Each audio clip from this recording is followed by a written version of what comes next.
Hola Mina. Video kali ini adalah alur cerita anime One Punch Man Season 4 episode 95.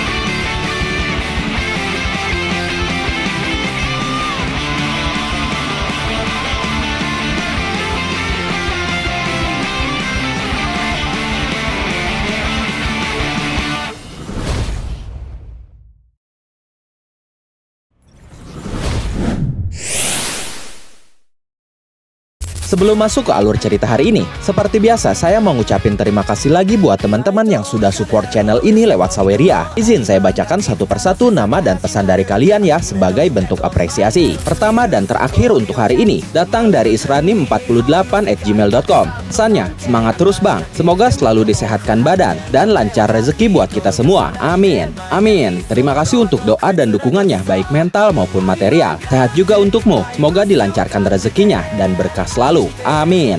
Oke, itu dia donatur kita hari ini. Sekali lagi saya ucapkan terima kasih. Dan sekarang kita langsung masuk saja ke alur ceritanya. Let's go. Biyut mulai menceritakan kisahnya kepada Saitama. Dia berkata, "Aku selalu merendahkan diriku karena penampilanku yang sangat jelek. Untuk mengimbanginya, aku pikir setidaknya aku harus rupawan di dalam dan menjalani hidupku dengan mematuhi prinsip-prinsip moral yang ketat." Saitama bertanya, "Penampilan katamu?" Biyut berkata lagi, "Dengarkan sisa kisahku. Sekitar 3 tahun yang lalu, tepat setelah asosiasi pahlawan didirikan, aku mencoba ikut ujian pahlawan. Pada saat itu, proses peninjauannya bahkan lebih longgar dari sekarang. Semua orang lolos dan mudah sekali diganti. Dari 10 orang yang memulai di kelas C, hampir tidak ada satupun yang bertahan setelah 2 bulan. Awalnya, aku ragu untuk menunjukkan wajahku, jadi aku selalu memakai topeng saat melakukan aktivitas pahlawan. Aku mulai punya penggemar, dan meskipun mereka ingin melihat wajahku, aku mencuri informasi yang aku kirimkan pada saat aku mengajukan lamaran dan menghancurkannya. Saat aku dipromosikan ke kelas B, aku memilih nama pahlawan yang terdengar kuat dan misterius, yaitu Secret Max. Seiring meningkatnya minat publik terhadapku, meningkat pula rasa takut akan terungkapnya wajah asliku. Tapi berlawanan dengan ketakutan dan kecemasanku, tubuhku menjadi luar biasa kuat. Pada saat itu, aku masih belum mengerti alasannya. Suatu hari, topengku hancur secara tidak sengaja di tengah pertempuran, memperlihatkan wajahku yang sama sekali tidak ingin kuperlihatkan kepada siapapun. Menurutmu, bagaimana reaksi orang-orang yang melihat kejadian itu? Yang kudengar bukanlah suara ejekan, melainkan sorak-sorai para gadis. Pantulan wajahku di genangan air itu adalah wajah orang yang berbeda. Pada saat itulah aku akhirnya mengerti dengan jelas apa yang terjadi pada tubuhku. Tubuhku yang diperkuat berkali-kali lipat melalui cara-cara yang tidak alami dan penampilan yang telah diubah dengan mudah. Karena aku mengutuk kejelekanku, aku telah menjadi monster. Memang sulit untuk sementara waktu, tapi aku menanggapinya dengan sikap positif dan memutuskan untuk melanjutkan aktivitas pahlawanku seperti ini. Ketampananku yang palsu dikenal luas dan popularitasku mencapai puncak. Tawaran akting dan media juga mulai berdatangan. Bahkan sampai sekarang, tidak peduli seberapa banyak perbuatan baik yang sudah kulakukan, tapi tidak ada seorang pun yang akan memperhatikanku. Kerupawanan mengaburkan pandangan orang.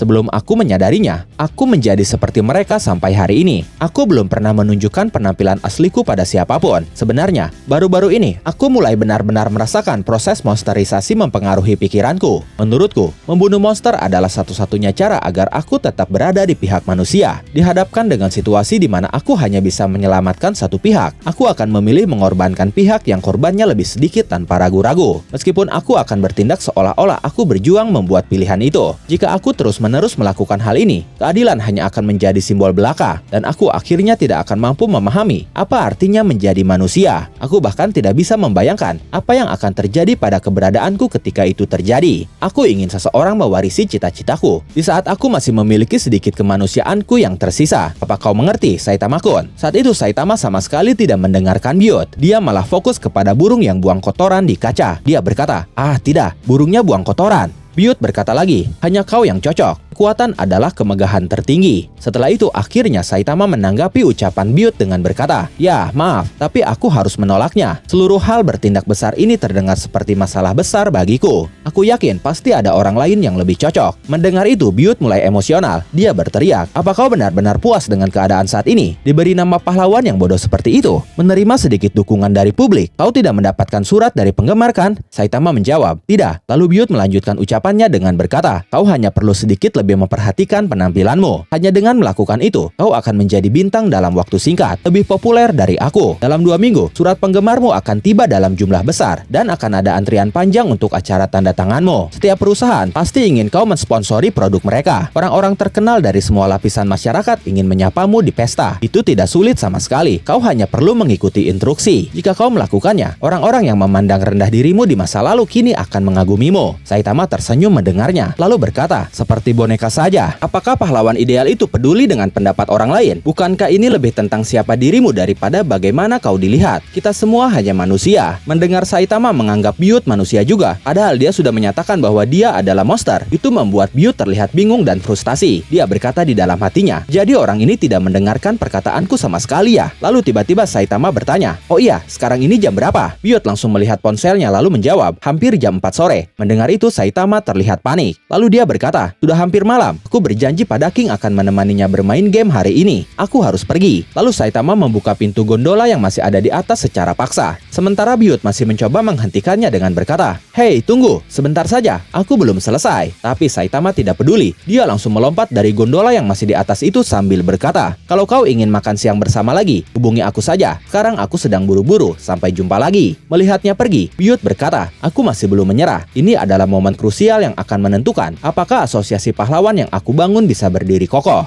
Aku pun harus menanggung biaya perbaikan pintu ini dulu. Setelah itu Biyut kembali duduk menunggu gondolanya sampai bawah. Tapi saat itu terdengar suara ribut di bawah. Dia berkata, ada ribut-ribut apa di bawah? Apakah ada acara spesial? Tapi setelah didengar lebih teliti, Biyut langsung terkejut. Dia berkata, tidak, itu suara teriakan. Di bawah ternyata ada monster badut yang sedang mengamuk dan menyerang petugas keamanan taman bermain. Monster badut itu berkata, semuanya menonton. Rasanya menyenangkan sekali. Para pengunjung yang melihat kejadian itu berkata, kenapa dengan badut itu? Dia memukuli petugas keamanan. Tapi tiba-tiba monster badut itu melompat-lompat secara aneh. Para pengunjung yang melihatnya berkata, perilakunya kelihatan aneh sekali. Lalu seketika monster badut itu menghampiri pengunjung dan bersiap menyerang mereka semua dengan palu besar yang dia bawa. Tapi Biyut datang tepat waktu. Dia menahan palu itu dengan satu tangannya, lalu mendorong palu itu ke wajah monster badut itu sambil berkata, menegakkan keadilan. Dan momen itu mengakhiri alur cerita One Punch Man Season 4 episode 95.